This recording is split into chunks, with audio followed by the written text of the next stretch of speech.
ತಗೋಮ್ಮ. ತಗೋ.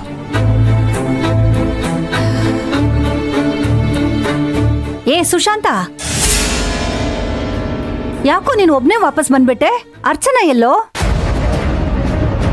ಅಲ್ಲ ಕಣೋ, ಅವ್ರ ಅಣ್ಣನ್ಗೇನೋ ಲಾಯರ್ ವ್ಯವಸ್ಥೆ ಮಾಡಿ ಸ್ಟೇಷನ್ ಇಂದ ಬಿಡಿಸ್ಕೊಂಡ್ ಬರ್ತೀನಿ ಅಂತ ಹೇಳ್ದೆ, ಮತ್ತೆ ಒಬ್ನೇ ಬಂದಿದ್ಯಲ್ಲ, ಅರ್ಚನಾ ಎಲ್ಲಿ? ಓ, ಅವ್ರನ್ನ ಬಿಡಿಸ್ಕೊಂಡು ಮನೆಗ್ ಬಿಟ್ಟು ಬಂದ್ಯಾ? ಸುಶಾಂತ, ನಾನ್ ನಿನ್ನನ್ನೇ ಕೇಳ್ತಾ ಇರೋದಪ್ಪ, ಯಾಕೆ ಮಾತಾಡ್ತಾ ಇಲ್ಲ? ಅರ್ಚನಾ ಎಲ್ಲಿ? ಲಾಯರ್ ಸಿಕ್ಕಿದ್ರಾ ಸಿಕ್ಲಿಲ್ವಾ? ಸ್ಟೇಷನ್ಗೆ ಹೋದ್ರಾ ಇಲ್ವಾ? ಅಲ್ಲವ್ರು ಏನಂದ್ರು ಅದನ್ನಾದ್ರೂ ಹೇಳು. ಅಮ್ಮ, ಅದು ಇಲ್ಲಿ ಬಂದು ಅವರು ಟೈಮಿಗೆ ಸರಿಯಾಗಿ ಹೊಡೆಲ್ವಾ?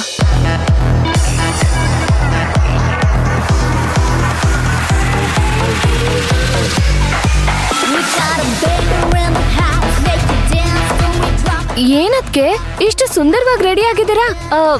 ಯಾವ ಫಂಕ್ಷನ್? ನಮ್ಗೆ ಒಂದ್ ಮಾತ್ ಕೂಡ ಹೇಳಿಲ್ವಲ್ಲ. ಹೌದು, ನನಗೂ ಹೇಳಲಿಲ್ಲ. ಅಲ್ಲ ಕಣು, ಹೊರಗಡೆ ಹೋಗ್ಬೇಕು ಅಂದ್ರೆ ಮೊದ್ಲೇ ನನಗೆ ಹೇಳ್ತಾ ಇದ್ದೆ. ಮಂತ್ರ ನೀನು ಹೇಳಲಿಲ್ವಲ್ಲಮ್ಮ? ಯಾಕಮ್ಮ ಇಷ್ಟು ಬೇಗ ನನಗೆ ಹೇಳೋದು ಬೇಡ ಅನಿಸ್ಬಿಡ್ತಾ? ಅಯ್ಯೋ ಅತ್ತೆ, ನನ್ನನ್ ಕೇಳಿದ್ರೆ ನಾನೇನ್ ಹೇಳಿ? ಇವರೇ ಫೋನ್ ಮಾಡಿ ಬೇಗ ರೆಡಿ ಆಗೋ, ಹೊರಗಡೆ ಹೋಗ್ಬೇಕು ಅಂತ ಹೇಳಿದ್ರು. ಎಲ್ಲಿಗೆ ಅಂತ ಕೇಳ್ದೆ. ಏನ್ ಅಪ್ಶಕ್ನ, ಹಂಗೆಲ್ಲ ಕೇಳ್ಬಾರ್ದು ಅಂತ ಹೇಳಿದ್ರು.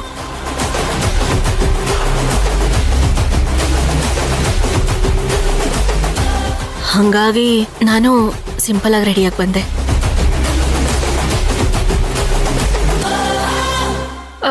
ಯಾಕ್ರಿ ಇನ್ನೂ ಗ್ರ್ಯಾಂಡಾಗಿ ರೆಡಿ ಆಗ್ಬೇಕಿತ್ತಾ? ನೀವೊಳ್ಳೆ ಟೈಮೇ ಕೊಡಲ್ಲ, ಎಲ್ಲದಕ್ಕೂ ಅರ್ಜೆಂಟು. ಅಲ್ಲ ಕಣೋ, ಎಲ್ಲ ವಿಷಯದಲ್ಲೂ ಅವಸರ ಅಲ್ವಾ ನಿನ್ಗೆ? ಹೆಣ್ಮಕ್ಳು ರೆಡಿ ಆಗೋದಕ್ಕೆ ಸ್ವಲ್ಪ ಟೈಮ್ ಕೊಡ್ಬೇಕಲ್ವಾ?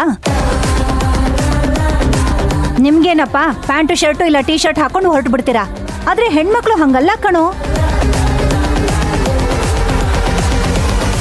ಅಯ್ಯೋ ಅದ್ಕೆ, ನಿಮಗೇನದ್ಕೆ? ನೀವು ಗೊಂಬೆ ಗೊಂಬೆ ತರ ಕಾಣ್ತಿದ್ದೀರಾ. ಫಂಕ್ಷನ್ಗೆ ಹೋಗಿ ಬಂದ್ಮೇಲೆ ನನ್ನ ಕೈಯಲ್ಲಿ ದೃಷ್ಟಿ ತೆಗೆಸ್ಕೊಳ್ಳಿ. ಏನಾಯ್ತು ನಿನ್ಗೆ? ನಾವೆಲ್ಲರೂ ಇಷ್ಟು ಮಾತಾಡ್ತಾ ಇದೀವಿ, ನೀನೇನೋ ಮಾತಾಡದೆ ಸುಮ್ಮನೆ ನಿಂತಿದ್ಯಲ್ಲ, ಯಾಕೆ? ಅರ್ಚನನ್ ಪ್ರಶ್ನೆಗೂ ಉತ್ತರ ಕೊಡ್ತಿಲ್ಲ. ವೀರಣ್ಣ ಏನಂದ್ರು ಅಂದ್ರೆ ಅದನ್ನು ಹೇಳ್ತಿಲ್ಲ. ನೀನ್ ಹೆಂಡತಿಗೆ ಫೋನ್ ಮಾಡಿ ರೆಡಿ ಆಗು ಅಂತ ಹೇಳಿದ್ಯಾ? ಅದ್ರ ಬಗ್ಗೆನೂ ಏನೋ ಹೇಳ್ತಾ ಇಲ್ಲ. ಏನ್ ನಡೀತಾ ಇದೆ? ನೀವೇ ಹೇಳಿ ಅತ್ತೆ, ಎಲ್ಲಾದ್ರಲ್ಲೂ ಅರ್ಜೆಂಟು ನಿಮ್ಮ ಮಗಂಗೆ. ಅಮ್ಮ, ಸ್ವಲ್ಪ ಹೊರಗಡೆ ಹೋಗೋದಿತ್ತಮ್ಮ, ಅದಕ್ಕೆ ಬೇಗ ರೆಡಿ ಆಗು ಅಂತ ಹೇಳಿದೆ. ಅದೇನ್ ತಪ್ಪ ಈಗ? ಅಯ್ಯೋ ಭಗವಂತ, ಈಗ ನಾನೇನ್ ತಪ್ಪು ಕೇಳ್ಬಿಟ್ಟೆ ಅಂತ ಹೀಗೆ ಕಿರ್ಚಾಡ್ತಾ ಇದೆಯಾ ನೀನು? ಅರ್ಚನನ್ಗೇನ್ ವ್ಯವಸ್ಥೆ ಮಾಡ್ಕೊಟ್ಟೆ ಅಂತ ಕೇಳ್ದೆ. ಅಮ್ಮ, ಬಂದ್ ಹೇಳ್ತೀನಮ್ಮ. ಎಲ್ಲರೂ ಒಂದೇ ಸಲ ಪ್ರಶ್ನೆ ಮೇಲೆ ಪ್ರಶ್ನೆ ಕೇಳಿದ್ರೆ ನಾನು ಯಾರಿಗೆ ಅಂತ ಉತ್ತರ ಕೊಡ್ಲಿ? ಲೋ ಸುಶಾಂತ, ಅವರಿಬ್ರು ಈ ಊರವ್ರು ಅಲ್ಲ ಕಣಪ್ಪ. ನಮ್ಮನೆಗೆ ನಮ್ಮನ್ ನಂಬಿ ಬಂದಿರೋರಲ್ವಾ? ಅವ್ರಿಗೆ ಸಹಾಯ ಮಾಡ್ಬೇಕಾಗಿರೋದು ನಮ್ ಧರ್ಮ ಅಲ್ವೇನೋ?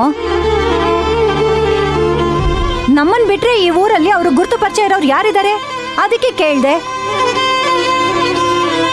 ಅದಕ್ಕೆ ನೀನ್ ಯಾಕೋ ಹಿಂಗಾಡ್ತೀಯಾ? ಸುಶಾಂತಪ್ಪ, ಅರ್ಚನಾ ಅವ್ರನ್ನ ಕರ್ಕೊಂಡು ಹೋದ್ರಲ್ಲ, ಲಾಯರ್ನ ಭೇಟಿ ಮಾಡಿಸಿದ್ರಾ? ಲಾಯರು ಪೊಲೀಸ್ ಸ್ಟೇಷನ್ಗೆ ಹೋಗಿದಾರಾ? ಏನಾದ್ರೂ ಹೇಳಪ್ಪ.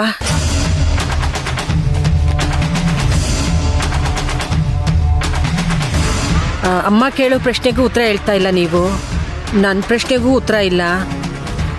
ನಮಗೆಲ್ಲ ಒಂಥರ ಆಗಿದೆ ಕಣಪ್ಪ, ಪಾಪ ವೀರಣ್ಣವರು. ರತ್ನಮ್ಮ, ನೀವೊಬ್ರು ಕೇಳೋದು ಬಾಕಿ ಇತ್ತು, ನೀವು ಕೇಳ್ಬಿಡಿ. ಎಲ್ಲರೂ ನಾನು ನಿಲ್ಸ್ಕೊಂಡು ಪ್ರಶ್ನೆ ಕೇಳ್ತಾನೆ ಇರಿ. ಒಂಥರ ನಾನು ಅಪರಾಧಿ ಆಗ್ಬಿಟ್ಟಿದ್ದೀನಿ ಮನೆಯಲ್ಲಿ. ಫ್ರೀಯಾಗಿ ಕೆಲಸ ಮಾಡಕ್ಕೆ ಬಿಡಲ್ವಾ ನೀವು ನನ್ನನ್ನ? ಇದ್ಯಾಕೋ ಸುಶಾಂತ ಎಲ್ರ ಮೇಲೂ ರೇಗಾಡ್ತಿದ್ಯಾ?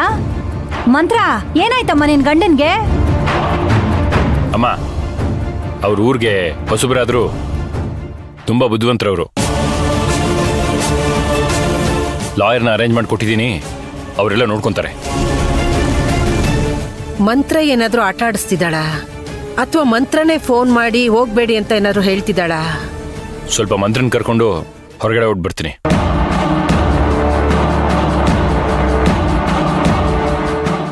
ಅಣ್ಣ, ಏನ್ ಸುಕ್ಕು?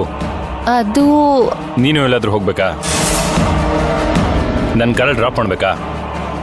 ಇಲ್ಲ ನಾವು ಬರ್ಬೇಕಾದ್ರೆ ಏನಾದ್ರು ತಗೊಂಬರ್ಬೇಕಾ? ರೀ, ಯಾಕ್ರಿ ಎಲ್ರ ಮೇಲೆ ಹೀಗೆ ಹೋಗಾಡ್ತಿದ್ದೀರಾ? ಹೊರಗಡೆ ಟೆನ್ಷನ್ ಹೊರಗಡೆನೆ ಬಿಟ್ಬಿಡಿ. ಒಳ್ಳೆ ಅಪ್ಪನಾಗಿ, ಮನೆಗೆ ಮಗ ಆಗಿ, ಹೆಂಡತಿಗೆ ಒಳ್ಳೆ ಗಂಡನಾಗಿ, ತಂಗಿಗೆ ಒಳ್ಳೆ ಅಣ್ಣನಾಗಿ ಬರಬೇಕು. ಹೊರಗಡೆ ಟೆನ್ಷನ್ ತಗೊಂಬಂದು ನಮ್ಮ ಮೇಲೆ ಹಾರಾಡ್ತಾರೆ. ಹೇಳಮ್ಮ ಜಾಣೆ, ನೀನ್ ಹೇಳಿದ್ರಾದ್ರೂ ತಲೆಗೆ ಹೋಗತ್ತಾ ನೋಡೋಣ. ಇದಕ್ಕೆ ಒಂದು ಮೂಗ್ ದಾರ ಹಾಕ್ತಾರೆ ಅಂತಾರಲ್ಲ, ಇದಕ್ಕೆ. ಸುಕೃತ ಮಾತಾಡದ್ಲಲ್ಲ, ಅದೇನು ಅಂತ ಕೇಳಿ. ಏನ್ ಸುಕೃತ? ಅದೇ ಅಣ್ಣ, ಫೋನು ಯಾವ ಮೊಬೈಲು? ಅದೇ ರಿಪೇರಿಗೆ ಅಂತ ನಿನ್ ಹತ್ರ ಕೊಟ್ಟಿದ್ನಲ್ಲ.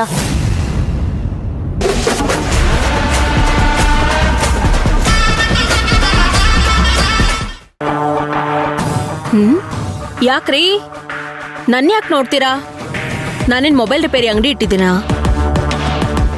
ನೀವು ಒಳ್ಳೆ ಅಲ್ಲಿ ಸುಕೃತಂಗೆ ಉತ್ತರ ಕೊಡಿ. ನನ್ನ ನೋಡಿದ್ರೆ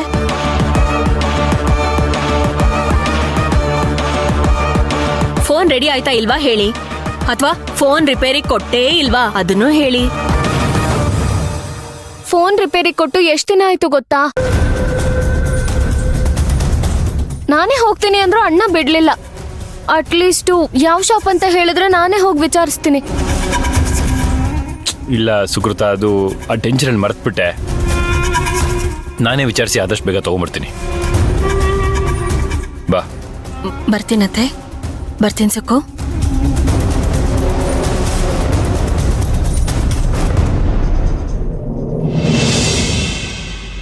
ಹೇಯ್ ಹೋಗ್ಯಾ, ನಿಂತ್ಕೋಗಲಿ.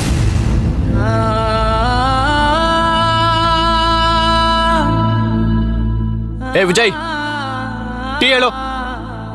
ಒಂದೆರಡು ಸರ್. ಬರೋ ಕೈದಿಗಳು ಹೇಳಕ್ಕಾಗುತ್ತಾ? ಒಂದೇಳಯ್ಯ. ಏ ಗಿರೀಶ್, ಬಾಯ್ಲಿ. ಸರ್, ಅವನೇನ್ ಬಂಗಾರದ ಮನುಷ್ಯನೇನಯ್ಯ? ಒಡವೆ ಗಿಡವೆ ಎಲ್ಲ ಬಿಚ್ಚಿಕೋ. ಹಂಗೆ ಮೊಬೈಲ್ ಗಿಬೈಲ್ ಏನೈತೆ ಎಲ್ಲ ಕಿತ್ಕೋ. Okay sir. ಯೋ, ಒಡವೆ ಎಲ್ಲ ಬಿಚ್ಚಯ್ಯ.